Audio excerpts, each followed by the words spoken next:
Hello guys, welcome to sleepy classes. My name is Amit Goyal और आज हम कैलेंडर्स के बारे में पढ़ेंगे।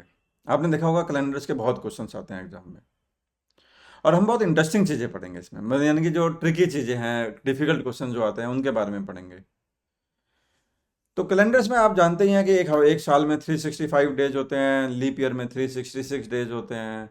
लीप ईयर हर 4 साल बाद आता है और एक साल में 52 वीक्स पूरे होते हैं, एक दिन फालतू होता है। तो ये बेसिक बातें हैं, ये शायद आप जानते ही होंगे। तो 52 हफ्ते पूरे होते हैं, एक दिन फालतू होता है एक साल में, नॉर्मल ईयर में। और लीप ईयर में 2 दिन फालतू होते हैं। ये भी पता है कि अगर आज सैटरडे है तो एक हफ्ते बाद फिर से सैटरडे आता है, तो 7 के मल्टीपल में सैटरडे आता है।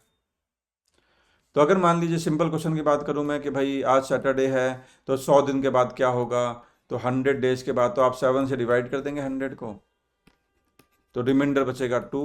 तो 98 डेज के बाद सैटरडे ही होगा। बच गए ये 2 एक्स्ट्रा दिन, और इन 2 दिनों की वजह से सैटरडे के बाद संडे मंडे, तो 100 डेज के बाद मंडे होगा। तो ये बेसिक बातें हैं। मैं ये मान के चल रहा हूँ कि इतनी बात आप जानते हैं। मैं उसके आगे की बात करूंगा जो अब सीसा डिफिकल्ट क्वेश्चन कैलेंडर के बारे में पूछ रहा है।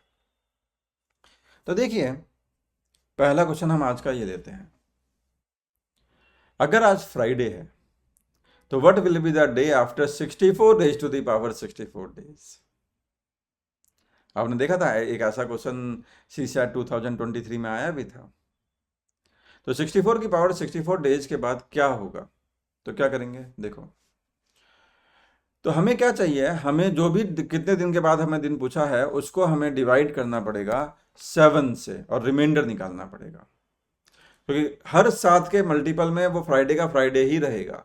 तो वो जो रिमाइंडर है, वो जो एक्स्ट्रा टर्म है, उससे वो दिन बदलेगा। अब प्रॉब्लम यह है कि इसका रिमाइंडर कैसे निकालें। तो 64 रेज टू द पावर 64 को हम डिवाइड करेंगे 7 से। तो रिमाइंडर निकालने का तरीका क्या होता है कि आप क्या करते हो, इस न्यूमरेटर को you will try to break as something +1 और समथिंग -1, और वो समथिंग 7 का मल्टीपल होना चाहिए। क्या बोला मैंने, इस पावर को सॉरी 64 को आप ब्रेक करना चाहेंगे समथिंग +1 या समथिंग -1 में, और वो समथिंग 7 का मल्टीपल होना चाहिए। ये स्टेप 1 होगा। तो मैं इसको 63 +1 में ब्रेक कर देता हूँ। अब 63 7 का मल्टीपल है। अब आप बोलेंगे सर अगर नहीं होगा ब्रेक तो क्या करेंगे, तो मैं अगले क्वेश्चन में वो बात भी बताऊंगा, लेकिन होगा। तो ये 63 7 का मल्टीपल है, तो 63 7 से डिवाइड हो जाता है। तो जब आप बाइनोमियल खोलेंगे तो आपके पास रिमाइंडर जो बचेगा वो बचेगा 1 की पावर 64। 63 7 का मल्टीपल है, तो ये 63 7 से डिवाइड हो जाता है। तो जो बाइनोमियल में जो टर्म्स आएंगे वो सारी डिवाइड होते चले जाएंगे, सिर्फ रिमाइंडर बचेगा आखिरी टर्म 1 की पावर 64। तो इसको आप लिख लीजिए 1 की पावर 64 रिमाइंडर। 1 की पावर 64 क्या होता है, 1 ही होता है। यानी कि इतनी सारी बड़ी नंबर को जब आप 7 से डिवाइड करेंगे तो रिमाइंडर 1 आएगा, सिर्फ 1 आएगा। और यानी कि एक एक्स्ट्रा दिन, आज अगर आज फ्राइडे है तो उस एक एक्स्ट्रा दिन की वजह से क्या हो जाएगा, तो इस क्वेश्चन का आंसर हो जाएगा सैटरडे। क्या हो जाएगा, सैटरडे। इंटरेस्टिंग था ना। अब अगले क्वेश्चन को देखते हैं।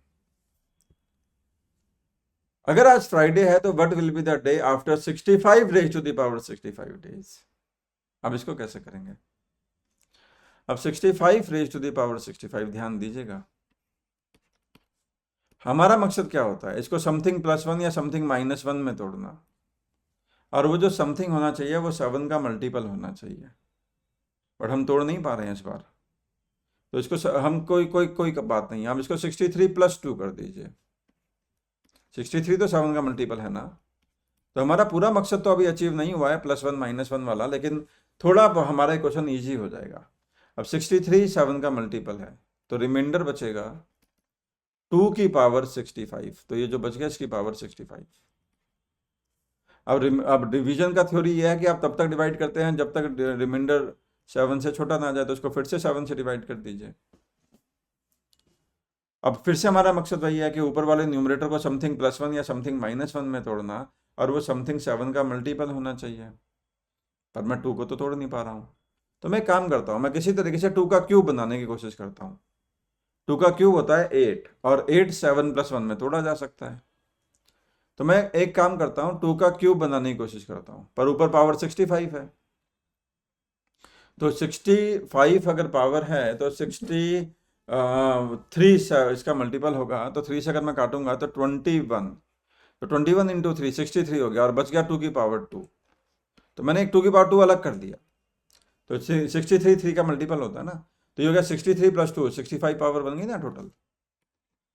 इससे फायदा क्या होगा, इस 2 की पावर 3 को 8 लिख दीजिए, ये हो गया 8 की पावर 21, और इन 2 का स्क्वायर को 4 लिख दीजिए। अब ये जो 4 है इसको अलग से छोड़ दीजिए, इस 8 को 7 + 1 में ब्रेक कर दीजिए, पावर 21 × 4। अब हम अपने मकसद में कामयाब हो गए ना, हमें समथिंग +1 या समथिंग -1 चाहिए था, ये समथिंग आपका 7 आ गया, और 7 7 का मल्टीपल है, तो यहाँ पे रिमाइंडर क्या बचेगा, 1 की पावर 21। बट साथ में एक 4 भी तो है, रिमाइंडर आर मल्टीप्लिकेटिव, तो ये 4 भी मल्टीप्लाई हो जाएगा, तो रिमाइंडर बचेगा 4। अब ये 4 जो रिमाइंडर बचा, तो 7 से जब आप इसको डिवाइड करेंगे तो 4 रिमाइंडर आ रहा है, यानी कि 4 एक्स्ट्रा दिन आ रहे हैं। तो फ्राइडे से 4 दिन आगे चले जाइए, Saturday, Sunday, Monday and Tuesday. तो क्या आंसर आएगा इस क्वेश्चन का, ट्यूसडे। लगा इंटरेस्टिंग, ऐसे क्वेश्चन अगर आ गए तो। सीसेट तो कुछ भी पूछ रहा है, ऐसा एक क्वेश्चन पूछा था उसने 2023 में। चलो अब अगली बात देखते हैं, तो एक अगला कंसेप्ट देखते हैं।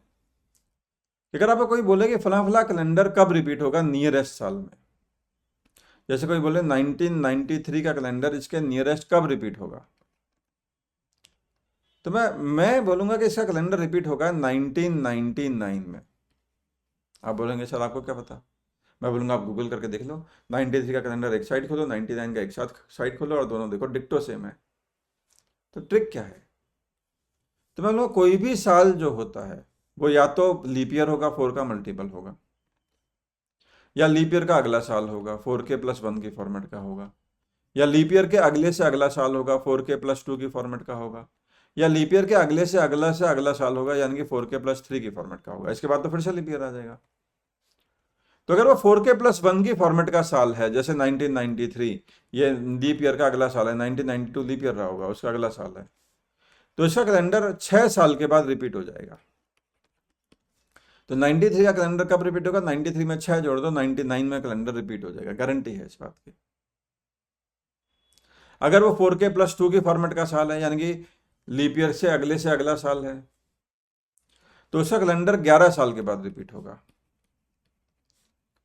और अगर वो 4k + 3 की फॉर्मेट का साल है, यानी कि लीप ईयर के अगले से अगला साल है, या लीप ईयर का पिछला साल है, क्योंकि लीप ईयर का पिछला साल भी तो वही होगा, उसका कैलेंडर भी 11 साल के बाद रिपीट होगा। ये ट्रिक है, आप ये रट लो।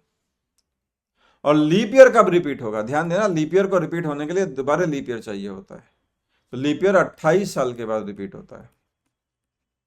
तो लीप ईयर रिपीट होता है 28 साल के बाद, ये बात याद कर लीजिए। तो 93 क्योंकि 4k + 1 की फॉर्मेट का साल है, तो वो 6 साल के बाद रिपीट होगा। लेकिन 99 का कैलेंडर कब दोबारा आएगा, तो ये है 4k + 3 की फॉर्मेट का, 1996 + 3, 1996 लीप ईयर रहा होगा ना, 4 का मल्टीपल है, तो 4k + 3 की फॉर्मेट का साल है, तो ये 11 साल के बाद, तो इसमें 11 जोड़ दो, 2010। तो 2010 का जो कैलेंडर है, और 99 का जो कैलेंडर है, और 93 का जो कैलेंडर है, ये तीनों कैलेंडर कॉपी पेस्ट हैं एक दूसरे की, तो तीनों कैलेंडर एक दूसरे की कॉपी पेस्ट है। एग्रीड। तो अब इसमें क्वेश्चन देख लेते हैं। ये बोल रहा है 1921 का कैलेंडर कब रिपीट होगा नियरेस्ट, तो आप इसमें क्या कर दो, ये 1921 4k + 1 है, तो इसमें आप 6 जोड़ दो, तो 1927 आंसर होगा। 1846 का कैलेंडर कब रिपीट होगा, ये 4k + 2 है, 1844 प्लस ये 4k + 2 है, तो इसमें 11 जोड़ दो, 44 लीप ईयर रहा होगा, 4k + 2 है, तो 11 जोड़ दो, तो यानी कि 57, आपका आंसर ए आ जाएगा। 69 का कैलेंडर कब रिपीट होगा, 59 का, ये 4k + 3 है, क्योंकि 1656 आपका लीप ईयर रहा होगा, तो इसमें भी 11 जोड़ दो, तो इसमें भी 11 जोड़ दो, तो 1970 आंसर आ जाएगा, 1670। 44 एक लीप ईयर है, लीप ईयर का कैलेंडर कब रिपीट होता है, 28 साल के बाद, तो इसमें 28 जोड़ दो, तो ये हो जाएगा आपके पास 8 और 4 12, 7, 1972। तो 1972 ये आंसर आ गया। 2017 का कैलेंडर अब उल्टा क्वेश्चन है, कब पीछे कब सेम था, तो हम एक एक करके चेक करते हैं। 2006 4K + 2 की फॉर्मेट का साल है, 4K + 2 की फॉर्मेट, तो इसमें 11 जोड़ने पर रिपीट होना चाहिए था, तो 2006 में 11 जोड़ूंगा 2017 आता है, तो 2006 ही मेरा आंसर है। तो उल्टा नहीं जाना, वो आप उल्टे से पीछे आगे की तरफ आना है। तो मैं 2017 में माइनस करने की कोशिश नहीं करी, मैंने ऑप्शन से चेक करा, तो ऑप्शन से मैंने चेक करा 2006 4K + 2 की फॉर्मेट का साल है, मैं जानता हूँ 11 जोड़ने पर कैलेंडर रिपीट होता है, तो 2006 में 11 जोड़ा 2017 का कैलेंडर रिपीट होगा, यानी कि 2006 का कैलेंडर 2017 के जैसा ही होगा। एग्रीड।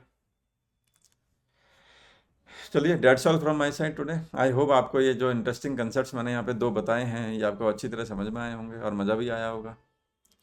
चलिए फिर कभी मिलते हैं अगली क्लास में। Bye bye.